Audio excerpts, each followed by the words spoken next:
इस जमीन पर दोबारा फसल लहरा सकती है। बिल्कुल ये पूरी की पूरी जमीन बंजर हो चुकी है। पूरा साल भर होने को जा रहा है इस जमीन पर ऊपर आसमान से बारिश की एक बूंद नहीं गिरी है। पता नहीं ये सूखा कब खत्म होगा, बताओ तुम ही बताओ। क्या बताऊं मोदी जी, मुझे कुछ बताने की जरूरत है। ये हाथ में लेके मिट्टी देखो, बिल्कुल सूखी हुई है। गांव के कुएं सारे के सारे सूख चुके हैं। नहरों नदियों का भी आसपास गांव में पानी सूख चुका है। बिना पानी के फसल कैसे हो सकती है, आप ही बताओ। और मुझसे पूछो मोदी जी, मैं तो खेत में 3 बार अनाज बो चुका हूँ, तीनों बार बीज खराब हो गया मेरा। खेत से बीज निकल कर ही नहीं आया, पौधे बने ही नहीं बीज में। लालू जी तुम भी जब अंधेरे में तीर चलाओगे तो ऐसा तो होगा ही। कहने का ये मतलब है बिना पानी के फसल हो सकती है। बीज से पौधा कैसे बन जाएगा ये बताओ, बिना पानी के कैसे बनेगा। जमीन बिल्कुल सूखी है। लेकिन मोदी जी केजरीवाल ने तो एक तरीके से अपनी फसल पैदा कर ली, देख सकते हो उनकी फसल को। उन्होंने अपने खेत में फसल को पैदा कर लिया,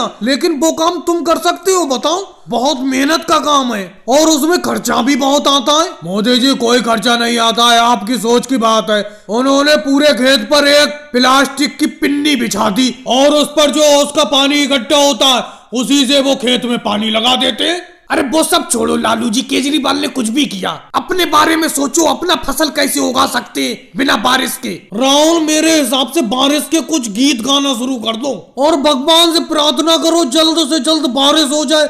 यही कर सकती हो और क्या है। वैसे लालू जी अगर बारिश हो जाए इस बंजर जमीन में फसल दोबारा आ सकती है। बिल्कुल मोदी जी, दोबारा फसल हो जाएगी इस बंजर जमीन में। एक बार आसमान से बारिश की बूंद तो गिरने दो, ऐसी फसल लहराएगी आपके इस खेत में, आप देखते रह जाओगे। मैं कहता हूँ मोदी जी इस खेत को बेचकर कहीं दूर चलते दूसरे गांव में जमीन खरीद लेंगे, फिर वहीं पर जाकर फसल करेंगे। बताओ कैसा रहेगा ये तरीका। बिल्कुल गलत तरीका है राहुल तुम्हारा। ये बताओ इस सूखे के टाइम में इस बंजर जमीन को कौन खरीद लेगा? कोई खरीद लेगा तुम्हारी जमीन को? भाई लोगों वीडियो को लाइक करो, चैनल को सब्सक्राइब करो।